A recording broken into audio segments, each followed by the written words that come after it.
gracias por esta función tan hermosa, tan reconfortante, tan llena de ti. Eres tú mismo, Padre, tú que te has hecho pan, te has hecho aceite, te has hecho luz, tú que eres la vida de los hombres, la luz de los hombres, la vida de cada uno. Cuando nuestros ojos por tu Espíritu pueden contemplar tu rostro, nos damos cuenta que siempre todo ha estado bien y siempre todo estará bien. Gracias, Padre. Eres tú quien sustenta todas las cosas con tu amor, con tu palabra, con tu Espíritu. Es tu aliento el que nos llena de vida. Es tu amor el que sostiene todo. Y este amor es infinito, incondicional, así que no acabará nunca. Tu amor nunca deja de ser. Gracias, Padre, porque nos has hecho el lugar predilecto para que tu amor se despliegue en toda su magnificencia y plenitud. Gracias, Padre. Fija nuestros ojos, adhiere nuestros ojos al rostro de Jesús. Amén. Pues muy bien, quisiera comenzar recordando este pasaje de Jesús en Betania, en casa de María y Marta y Lázaro. Si recuerdan que Marta está muy afanada, muy casi angustiada por tanto trabajo. Tanto es así que expresa su queja con Jesús porque su hermana María está sentada muy atenta a Jesús.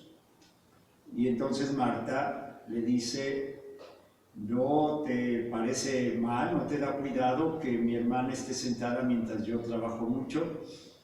Y Jesús le responde lleno de ternura y de verdad: Marta, estás muy afanada, muy angustiada con muchas cosas, y tu hermana ha elegido la buena parte, lo único necesario.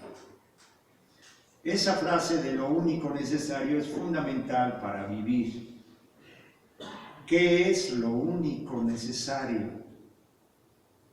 Este mundo, la vida, tiene multiplicidad de facetas, de cosas.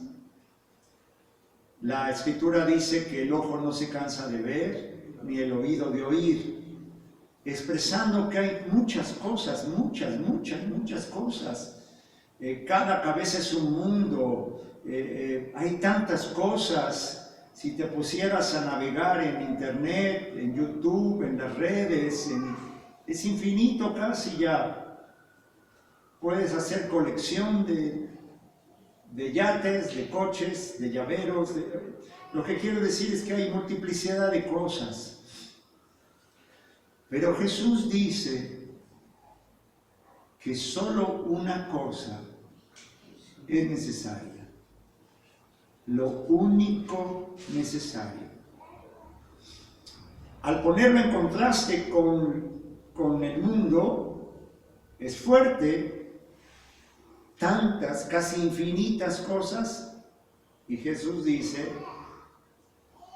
que en la vida hay solo una cosa necesaria. Todo lo demás no lo desprecia, simplemente es secundario. Tiene su lugar, pero no es lo necesario, no es lo principal. Solo una cosa te es necesaria. ¿Y cuál es esta? También lo vamos a ver ahora en la voz del Padre. Cuando Jesús sube al monte Tabor, que tenía muchas ganas de orar, invita a Pedro, a Juan y a Jacobo y les dice: acompáñenme a orar. Suben al monte y dice que mientras oraba, su rostro se transfiguró y toda su persona, todo su ser, incluyendo sus vestidos y su cara, todo se hizo luz. Una luz no de este mundo, una luz que no consiste en fotones, en electrones, una luz que es del cielo. Todo él se hizo luz, se transfiguró. Y mientras se está transfigurando y capta la atención, imagínense el acontecimiento, Pedro, Jacobo y Juan están alrededor y quedan prendados, alusados, admirados, quedan envueltos en una nube de estupor, cautivados por completo. Han visto en su vida multiplicidad de cosas: la puesta del sol, el mar, las montañas, el cielo, las nubes, la luna, las estrellas, la belleza de una mujer, la ternura de un niño, una mujer amamantando, las riquezas, la fama, la fortuna, los coches, los yates, todo. Pero hay tal acontecimiento ante sus ojos que solo una cosa ocupa su corazón y su mirada. Y entonces se escucha la voz del Padre que les dice y nos dice: este es mi Hijo muy amado, a él oíd. En otras palabras, en él pongan su atención. Si nosotros juntamos estos dos pasajes, Jesús en Betania diciéndonos solo una cosa es necesaria, y el monte de la transfiguración diciendo el Padre, pongan su atención en él, podemos concluir: ¿qué es lo único necesario? Contemplarle a él. Y el lenguaje del apóstol Pablo, otro cautivado por Jesús, el apóstol Pablo es el personaje por excelencia de lo que significa que un hombre o una mujer queden cautivados por Jesús. La transformación de Pablo es radical, muy radical, muy radical, como de la noche y el día.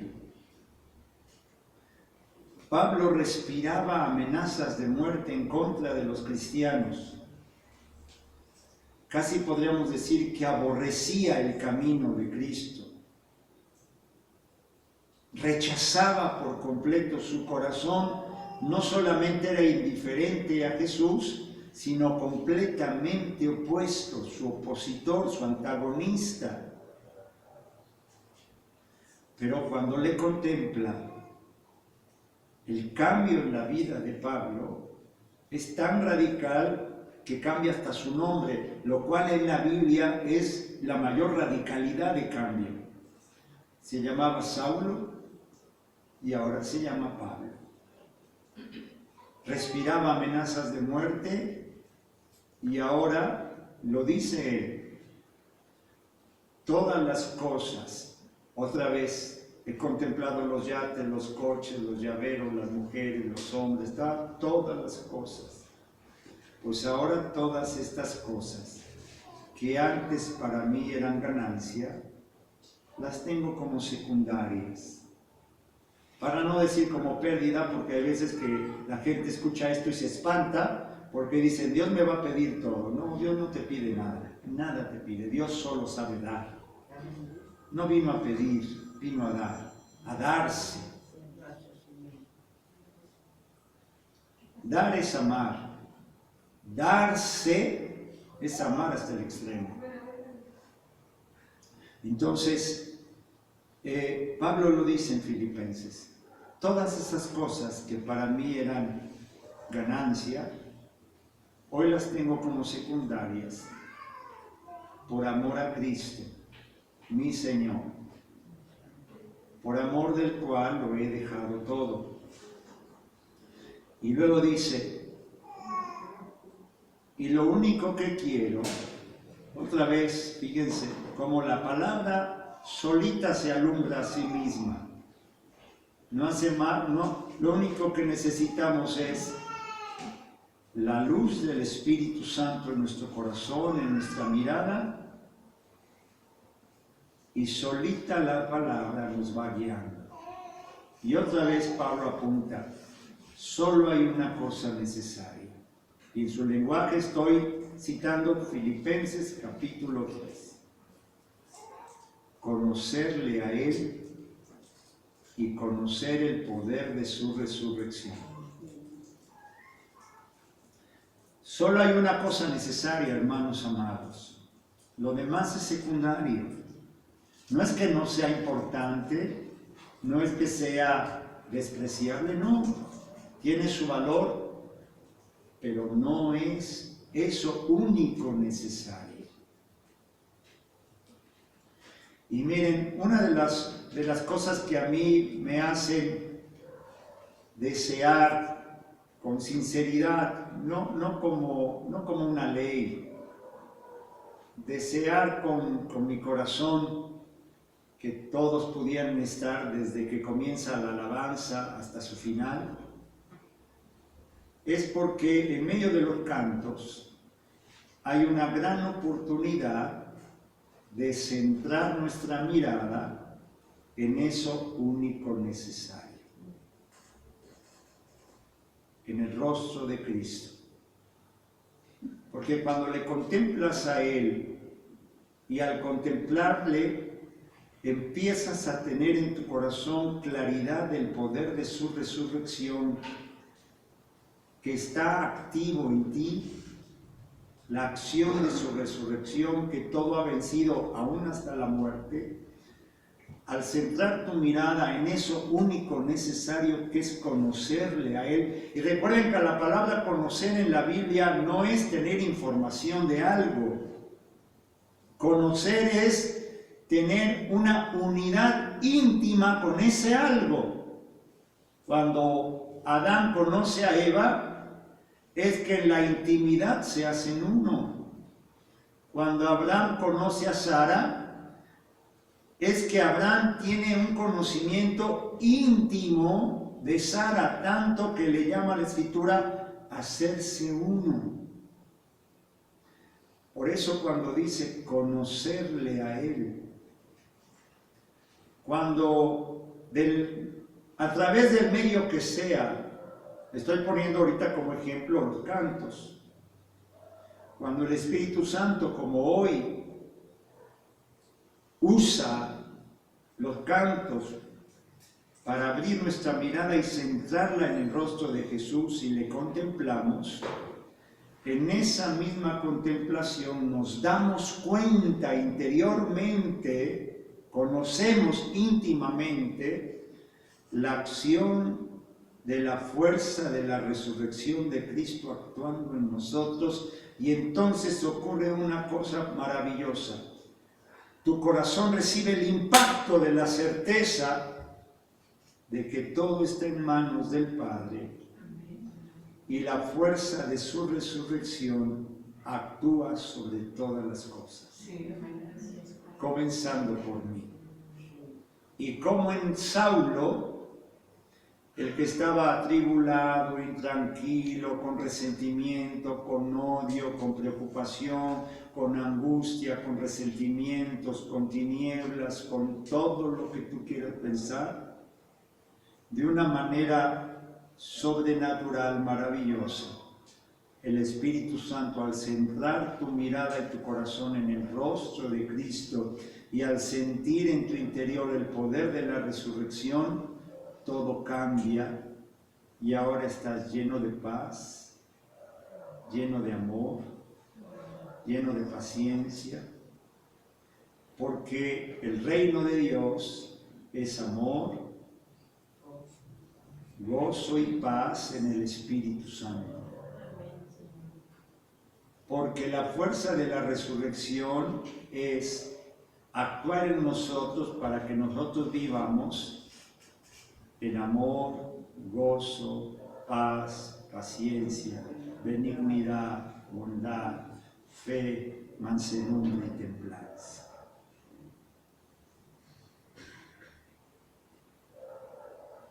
¿Qué es lo único necesario, hermanos? Y en este tenor quiero leerles algo que está en una de las cartas del apóstol Pablo, que es muy bonito. Permítanme leerles esta versión.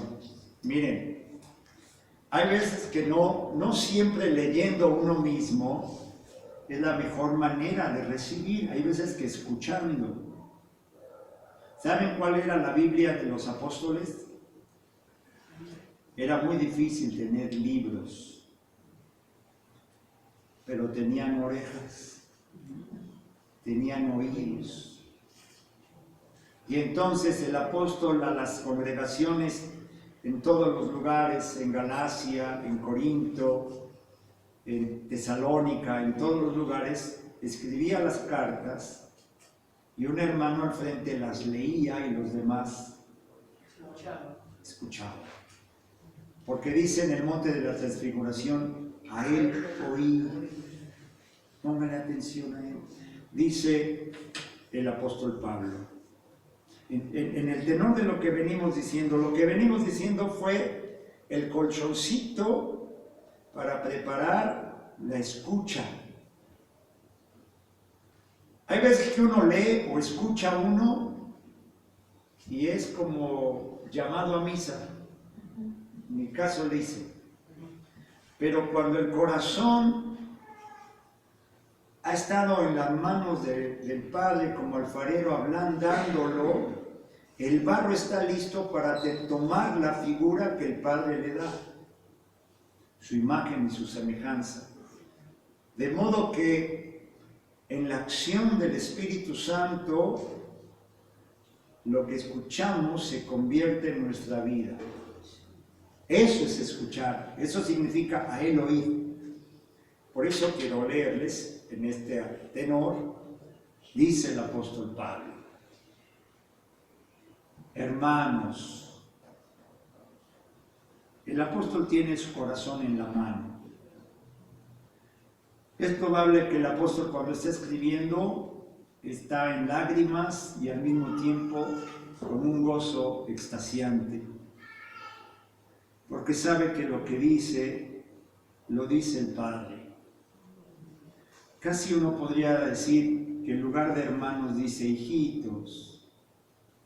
Les pido, en virtud de Jesús, de toda persuasión del amor, de toda comunión en el Espíritu, de toda entrañable compasión, que colmen mi alegría, siendo todos del mismo sentir, con un mismo amor, un mismo espíritu, unos mismos sentimientos. Nada hagan por rivalidad ni vanagloria, sino con humildad, considerando cada cual a los demás como superior a sí mismo. Busquen no su propio interés, sino el de los demás. Tengan entre ustedes los mismos sentimientos que Jesús, el cual, siendo en condición divina, no retuvo ávidamente ser igual a Dios, sino que se despojó de sí mismo, tomando la condición de siervo, haciéndose semejante a los hombres y apareciendo como un hombre cualquiera. Esto es... No. ¿Ya ven cómo hay oír y oír?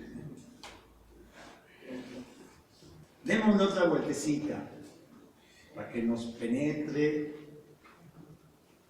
Y lo que, miren, es el pan de vida, es Cristo mismo, Él es la palabra hecha carne, Él es el pan de vida. Cuando comemos este pan, nosotros nos transformamos en aquello que escuchamos.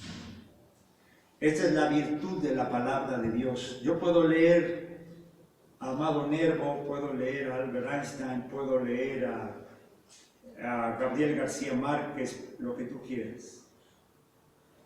Pero esas palabras, por bellas que son, o profundas, o científicas, lo que quieras, no me transfiguran. Pero cuando escucho la palabra de Dios en el Espíritu, como ahora, y me las como pan. ¿Sí te acuerdas cuando viene el profeta Ezequiel, le dice Dios en profecía, en un éxtasis en el Espíritu, cómete el rollo, cómete la palabra? Así estamos ahorita, pero a lo mejor no se había dado cuenta que nos están dando de comer el libro. Y se convierte en nuestra vida. Qué sorprendente. Traigo otra traducción que también me gustó, como lo dice. Esta se llama Nueva Biblia Española, donde el que coordina la traducción es nuestro conocido hermano Luis Alonso Schöckel, y dice Filipenses, lo que estoy leyendo es Filipenses capítulo 2. Dice esta traducción. Pero escúchenlo, hermano, acuérdense, nos estamos comiendo el pan. ¿Sí? ¿Sí se dan cuenta del cambio de actitud? En lugar de leer, escuchar. Como dice el apóstol, se los pido en Cristo. Entonces, si hay un estímulo en el Mesías, en Cristo, y un aliento en el amor mutuo, si existe una comunión de espíritu y un cariño tierno, háganme feliz del todo. Acuérdense, pueden ser hermanos o hijitos, es la voz del Padre. Háganme feliz del todo y anden de acuerdo, teniendo un amor recíproco y un interés unánime por la unidad. En vez de obrar por egoísmo o presunción, cada cual considere humildemente que los otros son superiores y nadie mire únicamente por lo suyo, sino también cada uno por lo de los demás. Entre ustedes tengan la misma actitud de Cristo Jesús. Él, a pesar de su condición divina, no se aferró a su categoría de Dios, al contrario, se despojó de su rango y tomó la condición de esclavo, haciéndose uno de tantos, como un hombre cualquiera, dice la otra traducción. Así, presentándose como simple hombre, se abajó, obedeciendo hasta la muerte y muerte de cruz. Hasta ahí. Como un hombre cualquiera, dice aquí, como un simple hombre. Todo lo que dice es una cosa sorprendente, maravillosa. Es una cosa que es de otra, es del cielo. Esto no es terrenal, esta es la voz del cielo, este es el lenguaje de Dios. Pero lo importante, hermanos, es que si estamos diciendo que por el Espíritu lo que escuchamos, lo que comemos como pan del cielo, se convierte en nuestra vida y nos transforma, particularmente este pasaje está diciendo, sean ustedes como Jesús. Y dice, se hizo como un hombre cualquiera, como un simple hombre. Pero aquí hay una cosa tremenda, que cada uno de nosotros, una mujer, un hombre, como cualquier otro hombre, como cualquier otra persona, está invitado a participar de esta realidad. Como hombre, como persona. Lo que el Padre vino a mostrarnos en Jesús fue, el Padre nos dijo, no tienes que subir al cielo, yo bajé. Yo me hice hombre. Esto es lo que está diciendo aquí Filipenses capítulo 2, está diciendo, Cristo se hizo hombre. La palabra, el Padre pronunció una palabra,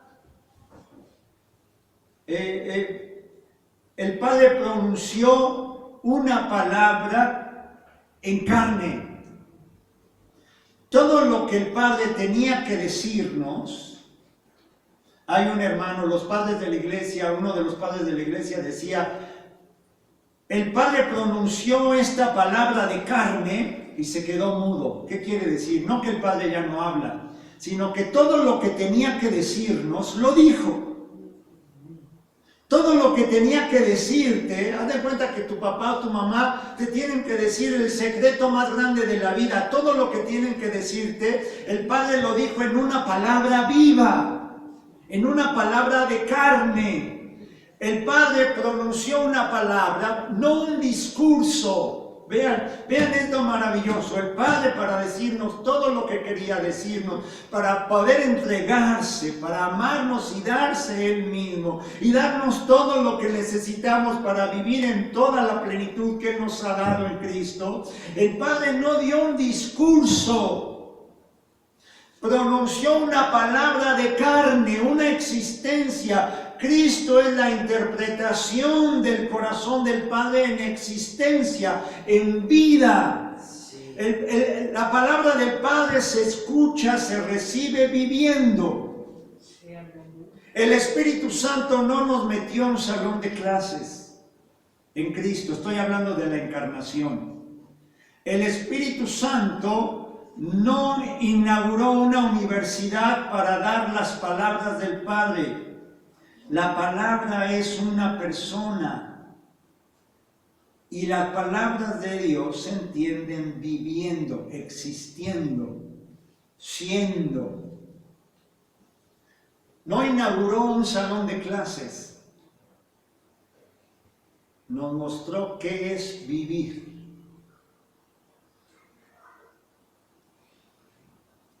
Esto es una cosa, bueno, que a mí me maravilla mucho, hermanos amados. Lo único necesario. ¿Qué es lo único necesario? Conocerle a Él, contemplarle a Él, y así darme cuenta de que el poder de la resurrección está actuando en mí. ¿Qué es el poder de la resurrección? Que como en Walking Dead, veamos los sepulcros que se abren y salen los muertos. No. Dice Jesús, cuando yo empiece a hablar, cuando yo empiece a vivir entre los hombres, los muertos se levantarán. Oirán mi palabra y se levantarán. ¿Qué es? Es dejar, es el Espíritu Santo transformando mi vida.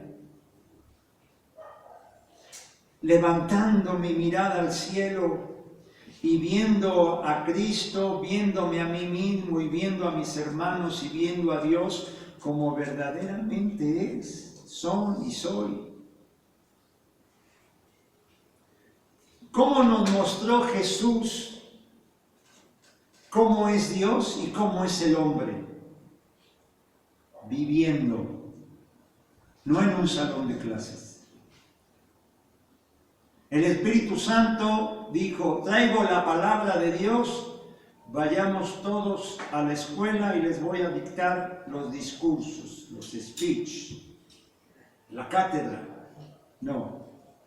La palabra es una persona. Dios dijo una palabra encarnada, existiendo, viviendo. Y viviendo Jesús con su propia vida, con su propia manera de ser, de actuar, de pensar, de sentir. ¿Qué son los sentimientos, hermano? Dice aquí, haya pues en vosotros los mismos sentimientos que hubo en Cristo Jesús, que hay en Jesús. Los sentimientos son lo más íntimo, las motivaciones más profundas. Cuando la Biblia habla de sentimientos, no habla de algo romántico, porque luego quien no lee la Escritura en el Espíritu piensa que hablar de sentimientos es hablar de algo de la carne. Los sentimientos son algo así como chafa. No, en la Biblia sentimientos no se refieren a las ternuras de las telenovelas. Se refiere a lo más íntimo, a las fuentes más profundas de donde motiva, de donde surge todo. ¿Cuáles son los sentimientos de Dios? ¿Qué lo motiva a Él a actuar? ¿Qué es lo que piensa? ¿Qué es lo que siente? ¿Cuáles son sus motivaciones más profundas? Jesús mostró esto viviendo. Mostró cómo es Dios y viviendo Él mostró cómo puede ser el hombre, el ser humano. Bendito. Gracias, Señor.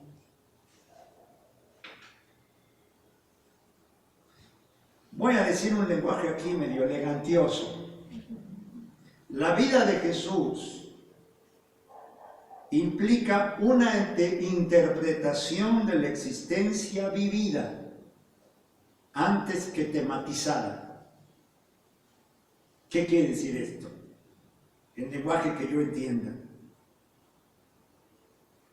La vida de Jesús es mostrar lo más profundo del Padre, pero mostrarlo viviendo.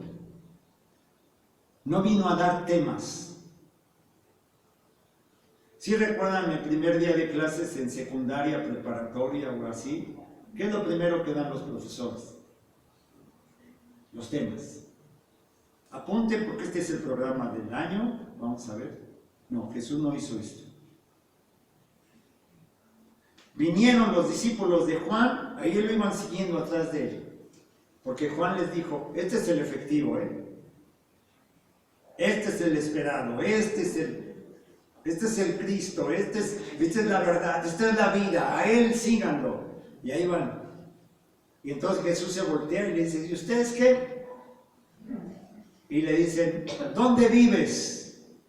Y les dice Jesús, pues vengan y quédense a vivir. Es decir, la vida de Dios la vamos comprendiendo viviéndola. Sí, amén. No son temas que se exponen, aunque yo estoy haciendo eso en este momento. Cada predicación de alguna manera es un tema que se expone, pero no sé si lo sé decir. La verdadera comprensión de la vida de Dios se tiene viviéndola. Es la connaturalidad de la que el otro día hablábamos. A mí me pueden explicar qué es eso de dar a luz un hijo, de concebir en mi útero, si tuviera, un chamaquito y va creciendo en 9 meses y luego lo das a luz y luego lo sacan y te lo ponen en el pecho y luego va creciendo y lo ponen en tu seno y lo amamantas. Pues sí, tengo idea. Pero las mujeres no tienen idea. Saben qué es eso. Hay una connaturalidad. Quien ha sido mamá sabe, platica con otra mujer y dice, es que ya ves cómo es eso de dar de comer al bebé. Lo sabe no por un tema que le dieron, hay una connaturalidad, lo sé, viviéndolo. Tú tuve 3 que me ponían, tuve gemelos y entonces los alimentaba uno de cada lado. Lo sé, lo viví, es un conocimiento. Esta es la vida cristiana y esta es la maravillosa acción del Espíritu Santo. ¡Viva el Espíritu Santo! Gloria a Dios, gracias Padre por el Espíritu Santo, porque yo estaba cantando un cantito, pero el Espíritu Santo lo estaba convirtiendo en vida, lo sé porque lo vivo.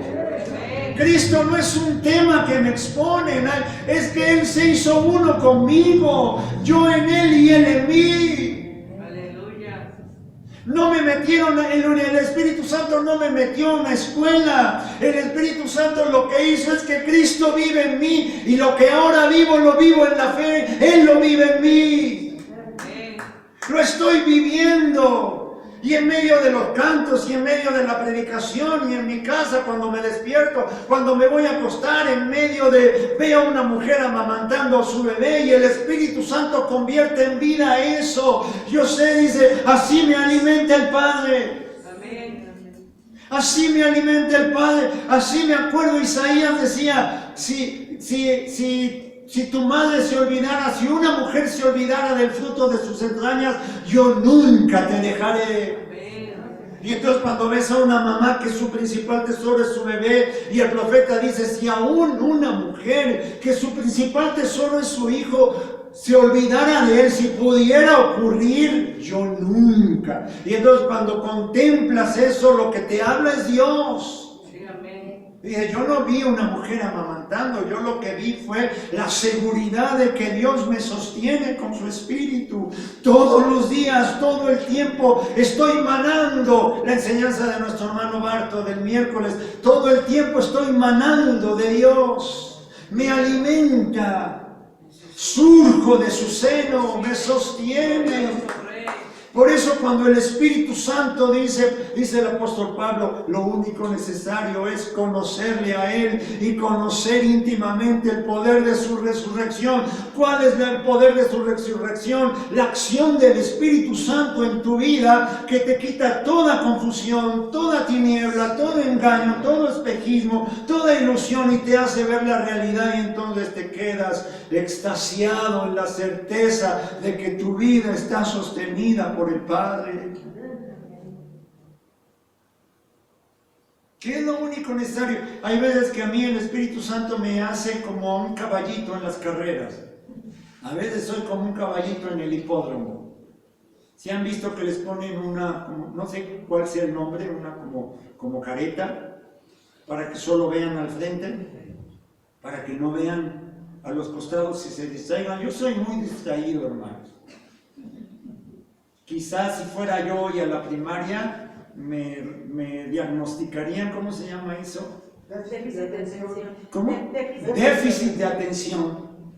Seguramente me mandarían al psiquiatra y me empezarían a medicar. Soy muy distraído. Pero hay una cosa, solamente hay una cosa necesaria, lo único necesario. ¿Qué es eso único necesario? Muchas cosas me jalan, muchas cosas dices, ¿qué es lo único necesario para la iglesia? ¿Qué es lo único necesario para la predicación? ¿Qué es lo único necesario para amar a mi esposa? ¿Qué es lo único necesario para tener una buena relación con mi hija? ¿Qué es lo único necesario para mi trabajo? ¿Qué es lo único necesario para la estabilidad de mi corazón, para mi paz, para tener paciencia, para tener amor, para amar como Dios ama? ¿Qué es lo único necesario para vivir? Y yo soy como caballito que ando viendo para acá, es el dinero, es esto, es por acá, es esto. Pero el Espíritu Santo, que es el amor mismo de Dios derramado en el corazón, te pone esa como caretita. Y de repente tú andas así, pajareando para todas partes. Y estoy incluyendo todo en la vida, que es lo único necesario para mi trabajo. Hay muchas cosas que hacer, pero no son la principal, acuérdense. No es un desprecio de la realidad humana o de la realidad material, solamente es que hay una cosa que es la esencial. Vivir, ¿por qué la comprensión de la vida de Dios, de nuestra propia vida, de la fe, del amor, de la espiritualidad. La comprensión profunda se da viviendo. ¿Por qué? Porque solo viviendo nos vamos dando cuenta de lo esencial. Pongo un ejemplo. Un hermano anda muy contento, o no era hermano, o era ateo, o era lo que tú quieras, y de repente viene una enfermedad muy fuerte, y en ese proceso de la enfermedad, que no es que la mandó Dios, sino por ahí salió, el caso es que se enferma gravemente, después de un año de enfermedad y convalecencia, ha aprendido una cosa. Puede acumular muchas cosas, pero no es lo esencial. En la cama del hospital, mirando hacia el techo, me di cuenta que lo esencial era el amor para mi esposa, mi hijo, lo que tú quieras. ¿Sí me explico? Es que viviendo nos vamos dando cuenta, gracias a la luz del Espíritu Santo, de lo esencial. No que lo demás no sea importante. Estamos diciendo que con profundidad nos damos cuenta de lo esencial. ¿Qué es lo esencial? Conocerle a Él y el poder de su resurrección. Y es maravilloso ver cómo trabaja, y de verdad uno se distrae. Pero el Padre ha puesto toda la realidad en manos del Padre. Es un medio para hablarte y mostrarte lo esencial. Todo, absolutamente todo. Pero necesitamos al Espíritu Santo para que nos ilumine cómo todo está lleno de Dios, de enseñanza de Dios, de la guía de Dios.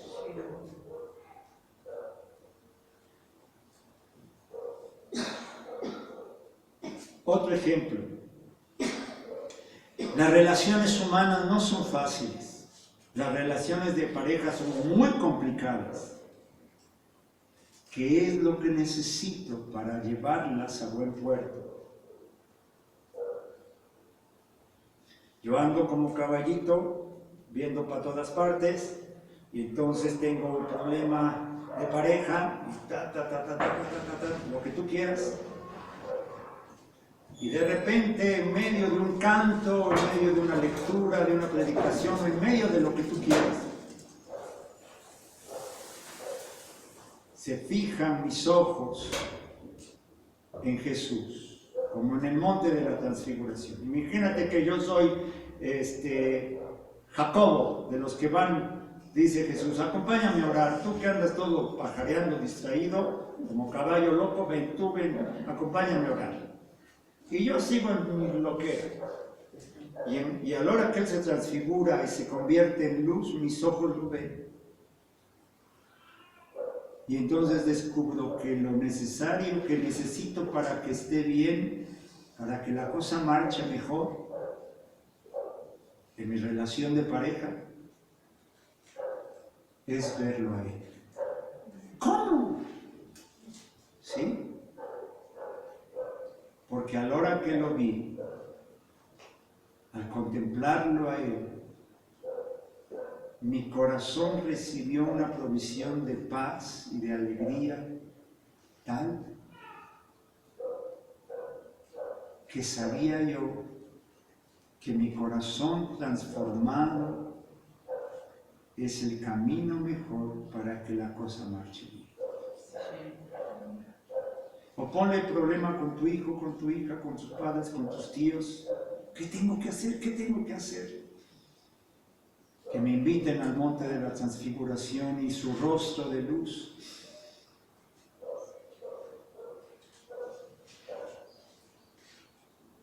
Y yo no sé si llores, si brinques, si no te ocurra nada, pero el caso es que al verle a Él y el poder de su resurrección actúa en tu interior, Cristo actúa en ti, vive en ti. Y todas las cosas va a ser Él el que las vive en ti. Y Él es muy bueno para todos. Él se sabe todo. Llevamos ya más de 30, ¿verdad? Sarita, más de 30 minutos. 45. Vamos a dar gracias. Padre, queremos darte gracias por tu palabra, por tu amor. Gracias por tu paciencia, por tu paz, por tu alegría. En el nombre de Cristo Jesús. Amén.